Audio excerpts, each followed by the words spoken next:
Assalamualaikum dan selamat sejahtera, selamat petang.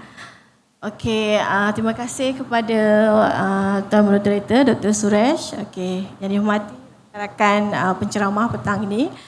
Okey, saya nak terangkan tentang peranan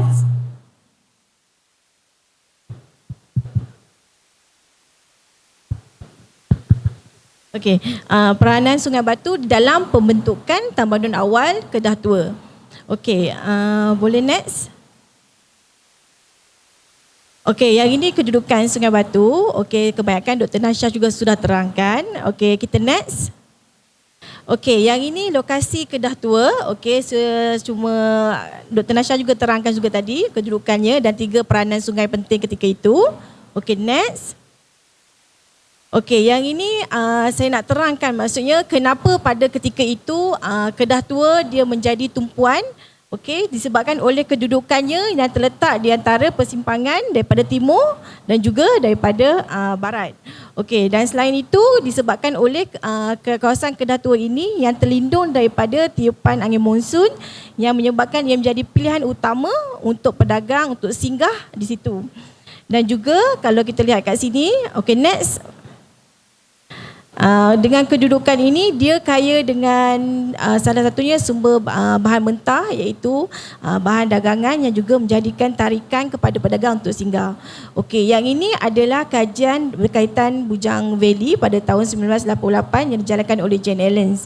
So masa ketika itu kajian tentang Bujang Valley sudah pun ada, iaitu ada 18 buah tapak yang menerangkan tentang fungsi sebagai antropod, 14 yang berfungsi sebagai jeti dan 55 yang berfungsi sebagai candi Hindu-Buddha. Okey, next. Dan ini adalah beberapa tapak yang masih ada yang berkaitan pengkaji-pengkaji dahulu. Okey, next. Okey, dan pada tahun 2007 apabila daripada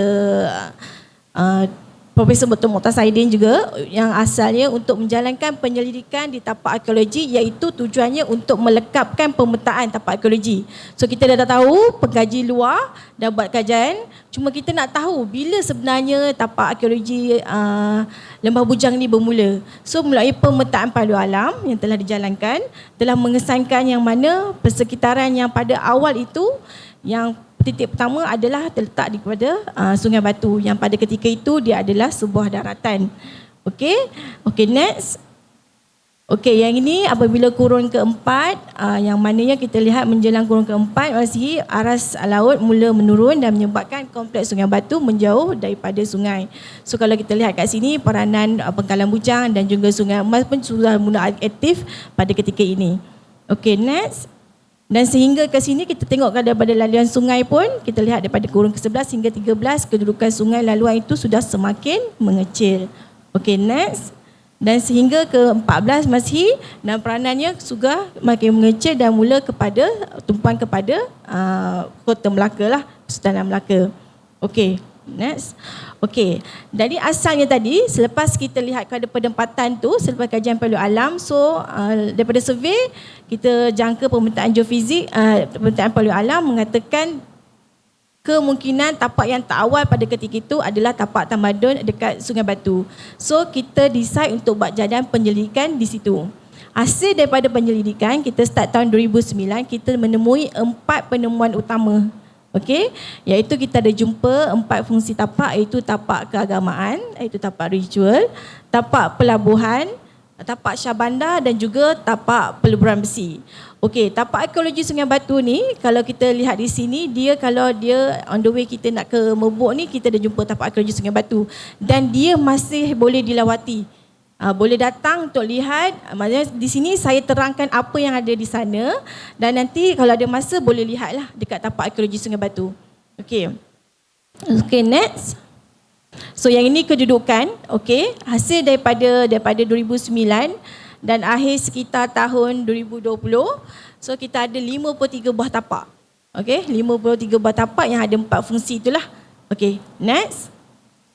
So daripada itu kita ada 5 fungsi utama, iaitu yang pertama tapak ritual, iaitu dia pentarihan dia 110 Masihi, iaitu kurun kedua Masihi.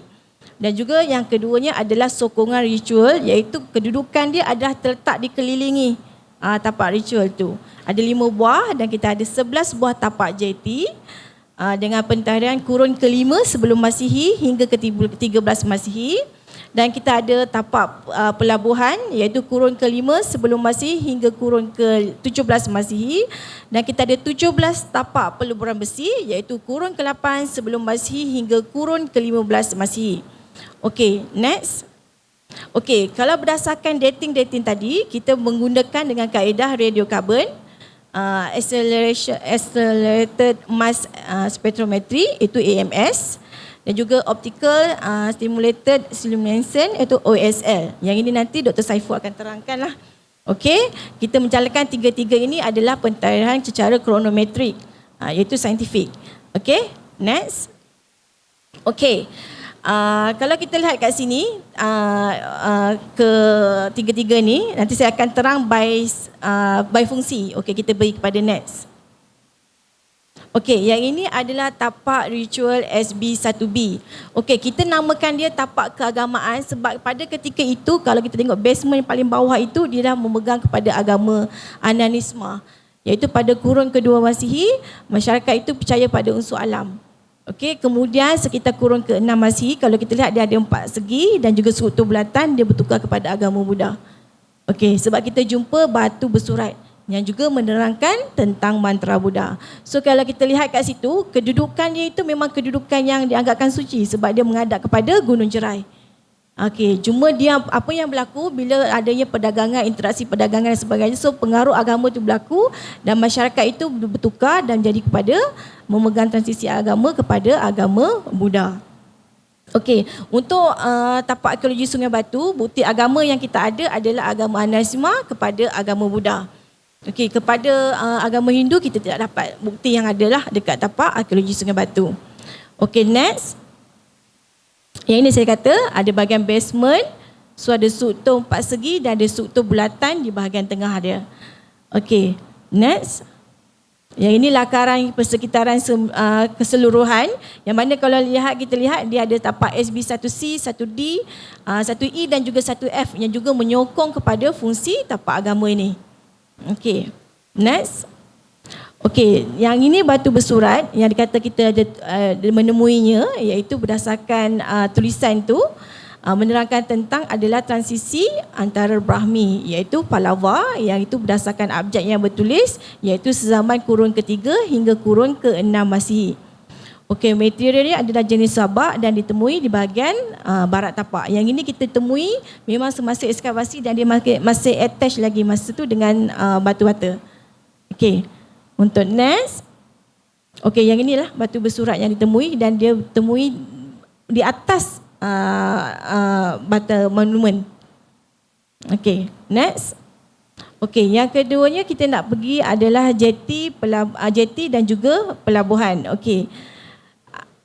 Okey, untuk struktur tapak arkeologi Sungai Batu, kita ada 10 buah tapak jeti. Kalau dia adalah satu, kita namakan dia satu tapak jeti. Dan dia permukaan struktur dia menjulur kepada sungai. Dan dia memang terletak di tepi-tepi sungai.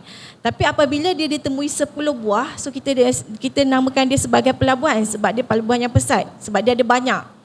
So dalam karakteristik, maksudnya dia punya ciri-ciri, dia adalah jeti, dia berbumbung, dia ada lantai, dia ada koridor iaitu laluan luar bangunan, dan dia ada bulatan iaitu struktur penambak tiang kapal, dan dia ada tembok dan juga tangga. Okey, next.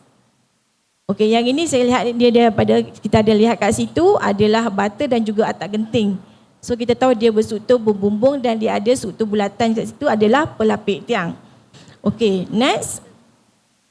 Dan yang ini kita jumpa tiang dia yang kita jumpa dekat SB2D, yang itu ialah tiang penambat. Okey. Okay, next. Dan yang ini kita tengok struktur lantai dia, orientasi struktur lantai dia, dan dia ada ruang di antaranya yang itu untuk membenarkan laluan air. Sekiranya kawasan ini dimasuki air lah. Okey, next. Dan yang ini adalah struktur tembok. Dan dia boleh ada setinggi sehingga 12 lapisan. So kalau kita pergi kat tapak arkeologi Sungai Batu, kita akan jumpa memang kedudukan yang di bawah. Sebab dia adalah runtuhan, tinggalan runtuhan. So jangan kita ingat dia ada tiang dan sebagainya, tapi kita boleh lihat ada kesan sedibenda dia, so kita boleh rekonstruk semula. Kita boleh bayangkan apa yang berlaku di situ berdasarkan bukti-bukti yang kita jumpai lah. Okey, next. So yang ini adalah struktur tangga. So maksudnya tangga ini maksudnya dia step menuruni hingga kepada laluan nak ke anak sungai. Okey, next. Okey, yang ini adalah beberapa tapak jeti yang kita telah buatkan pentarihan. So kita ada 10 buah tapak jeti. So kita dari segi pentarihan ni kita lihat ada tapak SB 1K. Dia tahun kurun pertama Masihi. Okey, next. Okey, yang ini pula tapak SB 1A. Dia kurun ketiga Masihi. Okey, next. Yang ini adalah tapak SB 1D, iaitu dia adalah kurun SB 2B, iaitu kurun kelima Masihi. Okey, next. Dan yang ini adalah tapak SB 2D, iaitu tapak jeti yang tertua. Kurun kelima sebelum Masihi. Kedudukan tapak SB 2D ini berdekatan dengan tapak SB 2H yang mana tapak peleburan besi yang tertua. So maksudnya dia ada connection di situ. Bagaimana besinya dihasilkan kemudian dieksport keluar menggunakan jeti kuno ni. Sebab pentarian yang hampir sama. Okey? Okey, next. Okey, yang ini ada SB 2E. Jadi dia ada kurun ke-6 sebelum Masihi. Okey, next. Dan juga SB 1L iaitu kurun ke-10 Masihi. Okey, next. Dan kita akan pergi adalah yang kedua adalah pentadbiran pelabuhan ataupun dikenali sebagai tapak Syahbandar. Okey, tapak Syahbandar ni kita jumpa sebanyak 16 buah tapak. Dia mewakili saiz yang berbeza. Kalau lihat di tapak arkeologi Sungai Batu, kita ada 16 buah tapak dan walau bagaimanapun dia berkelompok. Maksudnya dia ada susunan pengurusan. Yang mana kalau kita lihat di sini ada tapak keagamaan, kemudian tapak jeti, kedua-dua belah sungai tapak jeti dan diikuti oleh tapak pentadbiran ataupun tapak Syahbandar. Yang mana dia ada peranan itu menyokong kepada struktur pelabuhan.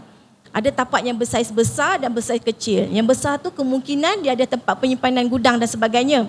Okey, dan juga kalau kita lihat dia ada juga yang bersaiz kecil yang mungkin tempat rumah rehat ataupun tempat perdagangan ataupun kedai-kedai lah pada ketika itu. Okey, cuma basically-nya kalau kita lihat kat situ dia hampir sama dengan tapak jeti, cuma kedudukan dia lebih sekata sebab dia tidak perlu menghala kepada sungai. Dan dia ada struktur yang berbilik-bilik. Kalau lagi besar, dia akan bilik sekurang-kurangnya 3 ataupun 4 buah bilik kita akan lihat. Tapi kita hanya akan tinggal bahagian bawah dia saja sebab kita tak dapat lihat struktur yang asal. Tapi tapak pentadbiran Syahbandar juga, dia masih ada juga atak genting. So dia struktur dia semua berbumbung. Okey, tapak ritual saja yang kita tidak jumpa atak genting. Okey. Okey, next kita lihat kat sini. Okey, yang ini adalah tapak Syahbandar. So ini ada antara SB 1R yang paling besar. Kalau kita lihat kedudukan tapak yang paling besar dan dia memang kalau kita lihat ada bilik-bilik dan dia ada pecahan bangunan dia. So kita lihat 1, 2 dan 3 kalau tengok diagram tepi tu. So dari segi pentadbiran yang kat sini kita tahu dia kurun kelima sebelum Masihi. Okey, yang ini okey. Okey, next. Dan juga kita ada juga tapak SB 1W. Okey, tapak ini juga dia SB kurun kelima sebelum Masihi. Okey, yang ini sedikit kecil dan dia berdekatan dengan tapak SB 1R bersebelahan. Okey. Next. Okey, yang ini juga SB 1S. Juga berkurun kelima sebelum Masihi. Okey, next. Dan yang ini adalah tapak SB 1P. Okey, kita lihat dia kurun ketiga sebelum Masihi. Okey, untuk tapak-tapak monumen ni kebanyakan kita menggunakan teknik pentadbiran ni adalah OSL, iaitu cahaya tahir yang terdedah kepada material yang ini menggunakan bata lah. Okey. So kita dapat sukunan ni ada makna kurun kelima sebelum Masihi pada kurun ketiga sebelum Masihi. Okey, next. So kita lihat kat sini ada SB 1T iaitu kurun kedua sebelum Masihi. Okey, next. Dan tapak SB 1V kurun ketiga Masihi. Okey. Next. Okey. Jadinya hasil daripada monumen-monumen kita tadi, so kita boleh untuk tapak monumen Dia seawal 582 sebelum Masihi untuk tapak jeti, sementara untuk tapak pentadbiran kurun 487 sebelum Masihi.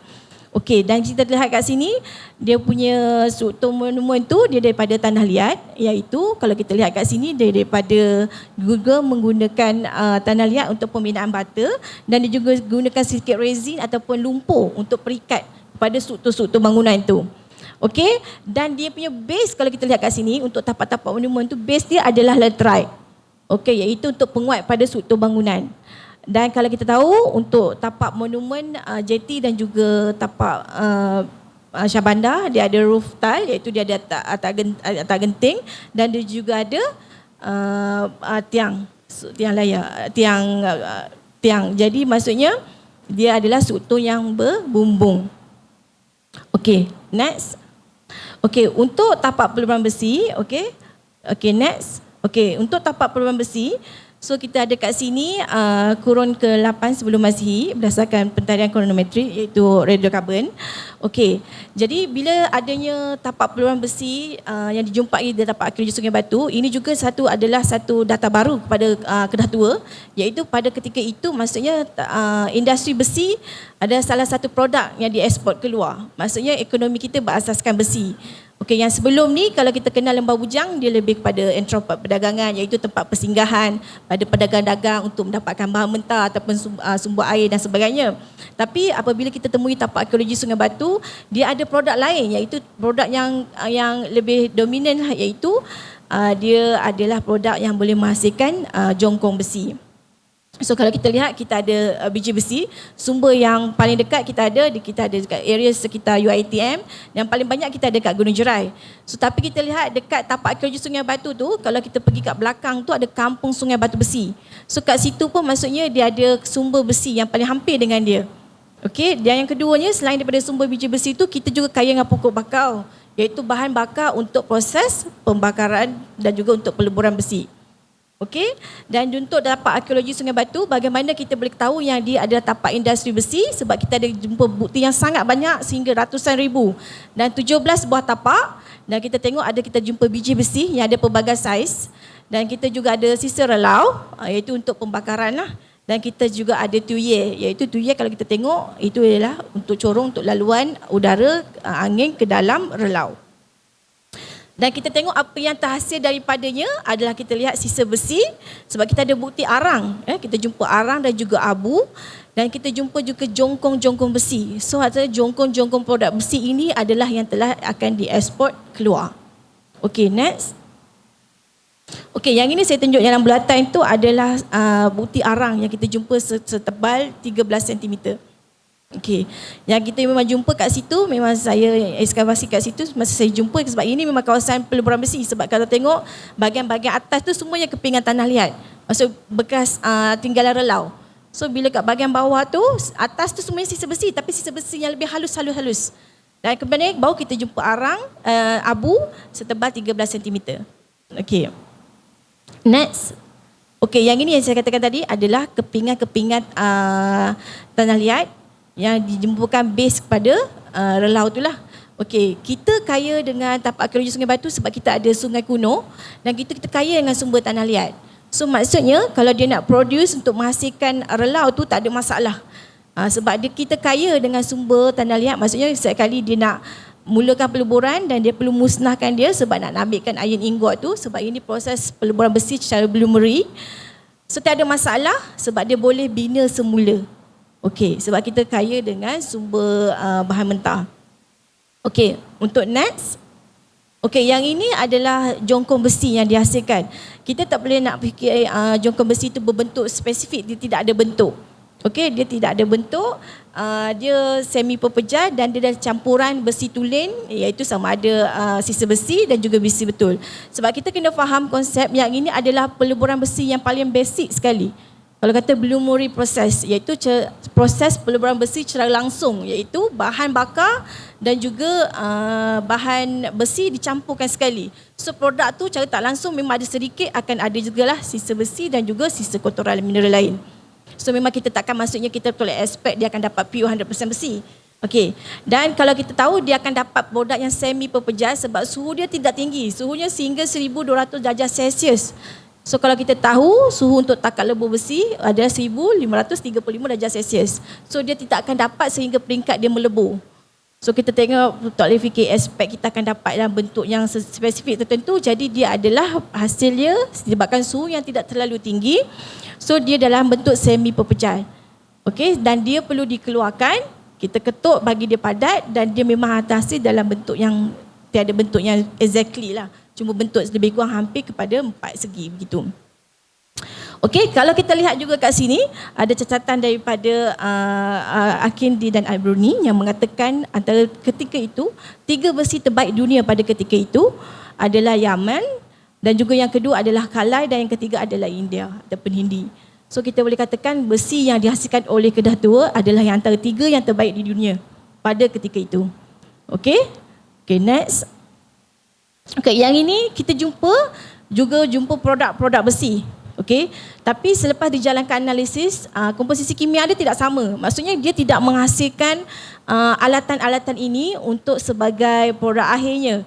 Dia hanya menghasilkan jongkong besi itu produk yang akhirnya diekspor. Yang ini adalah yang digunakan untuk kegunaan semata aktiviti peluburan besi berlangsung lah. Okey. Okay, next. So, dan kesinambungannya kalau kita lihat selain daripada kompleks arkeologi Sungai Batu, kita juga ada tapak di Jeniang. Okey, next. Yang mana Jeniang kalau kita ikutkan dia sekitar 1000 km daripada kita. Kalau kita lihat kedudukannya, dan juga dia tidak jauh daripada Sungai Batu dan dia sungai lagi di Jeniang dia adalah di Sungai Muda. Yang kita adalah daripada Sungai Mobok. Okey, next. Okey, yang ini adalah relau di Jeniang yang daripada tanah liat. Juga dia menggunakan biji besi, cuma dia tidak ada sisa besi. Okey, bagaimana dia tak ada sisa besi? Kemungkinan teknologi yang berbeza. Maksudnya Jeniang kalau kita lihat kat Jeniang dia ada menjumpakan crucible ataupun mangkuk pija. Maksudnya produk sisa besi dia sehingga boleh dapat dia boleh cair dan dapat produk besi itulah. Dan dia tidak menghasilkan sisa besi. Yang jadi untuk teknologi dengan tapak arkeologi Sungai Batu dia sedikit berbeza. Walaupun kita lihat kat sini industri dia hampir sama. Maksud dating dia. Iaitu daripada kurun pertama sebelum Masihi hingga kurun ke-13 Masihi. Okey, next. So, hasil daripada penyelidikan, maksudnya kita tapak arkeologi Sungai Batu ni, so apa yang kita temui, okey. Yang pertama kita temui bukti tamadun tertua di Asia Tenggara yang mempunyai pentarian chronometrik sejak kurun ke-8 sebelum Masihi berdasarkan pada pentarian tapak peluburan besi. Okey, yang keduanya kita jumpa adalah monumen tertua di Sungai Batu iaitu 582 sebelum Masihi. Okey, yang ketiganya kompleks tamadun Sungai Batu berasaskan industri besi, industri berat dalam skala yang besar iaitu menghasilkan jongkong besi untuk diekspor. So ini menolak pandangan yang sebelum ini yang menyatakan tamadun Asia Tenggara berasaskan kepada agama Hindu-Buddha. Okey, yang keempatnya kalau kita lihat monumen Sungai Batu tapak SB1B merupakan satu-satunya monumen di dunia yang merupakan dengan struktur bulatan.